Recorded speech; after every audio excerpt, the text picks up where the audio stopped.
Hi everyone, welcome to today's video. If you don't know, I'm Jason Whelan. Today I'm going to talk about 10 things I wish I knew when I started training, all the way back when I was 15, 16. So the first thing that I did not know was about bodyweight movements basically.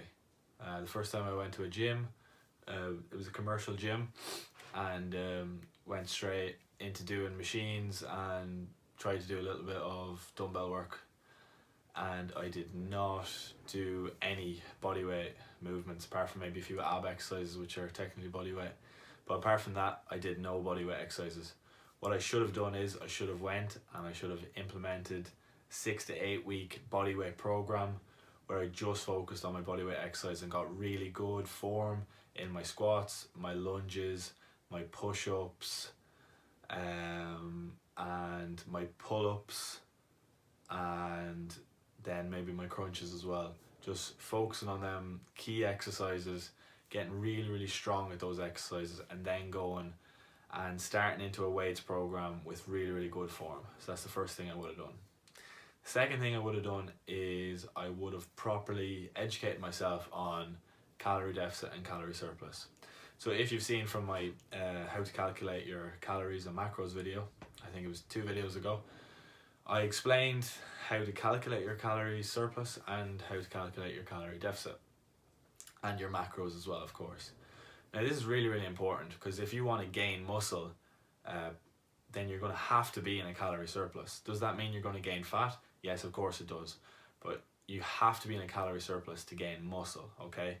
To be in a calorie deficit, you're going to lose body weight and body fat.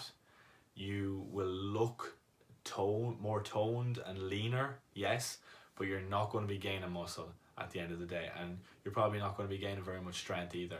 Yet if you repetitively do one exercise, say a bench press, you are obviously going to get stronger at that one movement, but overall it's not going to be great for your strength development goals if you have them. So preferably you should be in a calorie surplus as well if you want to gain strength. The third thing that I would do is do not waste your time with sit-ups. I think when I was 13, 14, I wasted an entire summer of just doing sit-ups. I wouldn't do any other exercises but sit-ups. I would download an app, I think it was 30-day six-pack challenge or something like that. I'm sure some of you will remember it. It was a couple of years ago. I must have been in 2nd or 3rd year in school, and in that program it would list you to do, I think 200 sit-ups in one session or something. An absolute waste of time. If you want to get abs, if you want to lose body fat, you got to be in a calorie deficit. If you want to lose fat, lose weight, get leaner, display your abs better, be in a calorie deficit, and also do some ab work as well. Obviously do a little bit of ab work, focus on your planks. I wouldn't go mad into crazy exercises that I see online. Just stick to the basics, the absolute basics. Do your plank, do your crunches, do some don't be doing all them windmills and stuff. It's honestly really not needed. Russian twists, another one. Just work on them 3 key exercises. Maybe hanging leg raises as well. That's all, or knees up on when you're hanging from the bar. That's a really good one as well. But just focus on them 3 or 4 key ab exercises and be in a caloric deficit, and your abs will 100% display eventually, okay, once you're in a consistent amount of time. Number 4 is I would train all my body parts 2-3 times a week. So I said this in a previous video that when I first started, I would train just chest on one day, just train back on one day, then just one day for shoulders, one day for legs, and then one day for bicep and tricep, which really wasn't a smart plan to work from, because I was missing out on so many things. Think about it, like your shoulders are only that size, say, yeah, and then think about how big your back is, and you're devoting the same amount of time to your shoulders and back and legs and bicep and tricep, when the bicep and tricep is such a small muscle. Yeah, it may be important for how you want to look or your goals, but realistically you shouldn't be just having a day for for bicep and tricep, and devoting that much time to it is basically what I'm trying to say. So train your body parts equal amount, and try and train it 2-3 times a day, or 2-3 times a week, sorry. And what I mean by that is, so on a Monday, train chest, shoulders, triceps, so a complete push day. On a Tuesday, train back, biceps. On a Wednesday, maybe train legs. Then on a Thursday, you've had 48 hours recovery from your chest session and shoulder session, so go train chest, shoulders and triceps again, because that's only 4 days a week. And then the 5th day or even the 6th day would be another back session and another leg session. So you're training your chest, back and legs, and shoulders 2-3 times a week there. So that's the best plan. That's the best way of going about that. The next thing, number 5, is I would master my compound movements. So I would make sure that no matter what in my plan would be the compound movements. So I would have my squat, my deadlift, my bench press, my overhead shoulder press, whether that be with the bar or dumbbells, it doesn't really matter. I would focus on those key exercises. They're really, really important, and they're fundamental for your strength goals, your physique goals, and overall just for a better, like, rounded athlete. If that's what you want to be, then you need to be excellent at those exercises and best you can. Also, if you want to develop power or strength, those exercises are going to be essential for doing that as well. The next thing I would do, and this may be a difficult one for a lot of people, but I would definitely record my form in the gym. So this is a thing that maybe a lot of you mightn't do, and I know it takes a lot of courage and confidence to do, but it's just a very good tool to see, you know, whether you're able to do the exercise properly or not. A lot of people don't train with anyone. I don't train with anyone right now, and sometimes I might do things like 100% correct. Like my deadlift might be off, like I mightn't be using my hips correctly. My squat, my heels might be slightly raising off the ground, you know. More than just to post it on social media, I record my exercises to make sure my form is correct, and it's just a really good way of seeing how I can improve. Like, I can watch back on my video, see am I going too low into my squat or so on. Plenty of benefits to it. Another thing I would do is mind to muscle connection. So really make sure that your mind knows what body part you're training, and so you can train it effectively and efficiently. So that means, so say a muscle that you can't physically see, so it's very easy to train your biceps because you can physically see your biceps working when you train them. But say your traps, some of you mightn't even know where your traps is in your body part.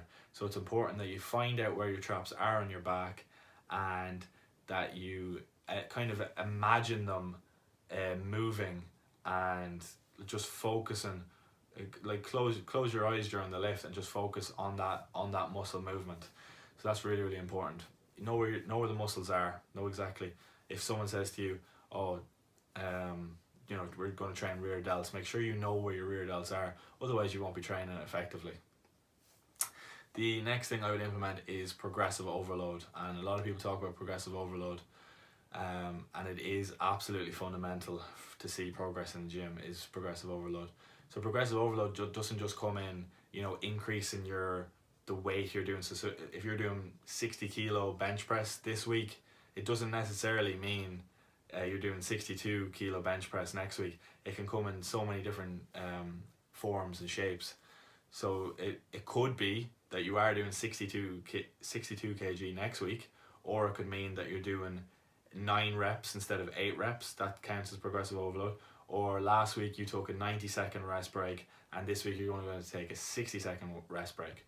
So those are just some examples of how you can achieve progressive overload on a lift, and it's absolutely fundamental to see any progression in the gym. Number 9, and this is a very big one that I did not do for so many years, and I was so stupid, is warm up correctly. I used to just go into the gym when I was 16, 17, say on leg day there, for example. I would not do any form of warm up. I would go straight off to the bar, do 20 reps on just the bar, and then throw 20 straight on immediately. So it would be 60 kg, and then go from there, which was absolutely stupidity. You know, best way of warming up your, say for example, legs or even maybe shoulders is go get a mini band. Make sure your glutes are activated properly, make sure your hamstrings are nice and loose. It's just really important, especially for leg day. Otherwise you go and you could fuck up your knees, or you could fuck up your hamstring, and you're going to start getting reoccurring injuries, especially if you're playing a team sport as well and you're not warming up correctly in the gym. You're really going to start to struggle. Another area that I had lots of trouble with is my shoulders. I wasn't warming up my shoulders. Same thing, I was going in, I was straight away doing overhead shoulder press, and I was not doing any form of warm up. So I'd go again. You could do loads of mini band exercises for your shoulders. You can do around the whirls, you can do band pull aparts, straight away, sideways, diagonally. So just make sure your body's warmed up correctly and ready to go before you train. And lastly, number 10, I would track the weight lifted each week. So this is kind of referring back to the progressive overload slightly, but I would really make sure that I write down everything. So whether that be on the notes section of your iPhone, you just writing down, so this week on this exercise I done 60 kilos. Maybe even set yourself a little goal in your notes section. You know, by week 6 I'd like to be doing 70 kilos or whatever. That's really important that you write it down, because you're not going to remember every single exercise. You're not going to remember, oh, what was I doing on rear delt flies last week? Oh, I don't know, maybe it was 4s, and then you might waste a set just doing 4s when you could have been doing 6s or 8s or whatever the case may be. So really important, write down your exercises. I believe there's an app you can download, I think it's called Gymshark Train, and you can list the exercise you're doing and the weight you were doing on each week. So just really make sure, just keep a track of what weight you're doing on each exercise, because it's really important. And you could be wasting 1 to 2 sets on each exercise, and then like you're only doing 2 sets then, if you're doing say 4, and you've wasted 2 sets on trying to find and remember what exercise you were doing on the cables, for example, because the cables is very hard to remember because there's just so many different weights right beside each other. Was I doing 22s or was I doing 24 last week? It just simple, write it down in your notes section of your phone. That's what I do. But as I said, there's an app you can download, Gymshark Train. Best way of tracking your calories, as I mentioned before, MyFitnessPal, download that and you can scan the barcode on all the foods you're eating. Do not listen to the calories that MyFitnessPal give you. The calories is wrong. It suggests a ridiculous amount of calories to eat. I think I inputted in it the other day that I wanted to lose a certain amount of pounds per week, and it told me to eat something like 1800 calories, which is ridiculous. I'm not going to go as a male, as a 95 kilo male, going from say eating 2,900 on maintenance to all of a sudden eating 1,800 next week. That would be absolutely stupidity.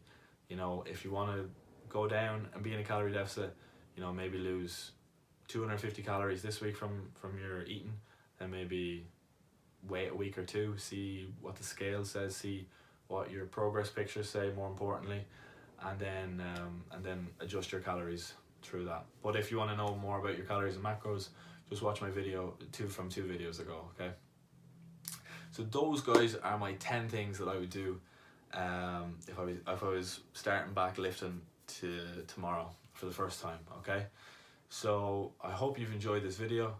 It was really fun to make because it kind of reminded me of some of the ridiculous things that I did when I first started lifting, and hopefully this can be informative and help you guys not make the same mistakes. Thank you very much for watching.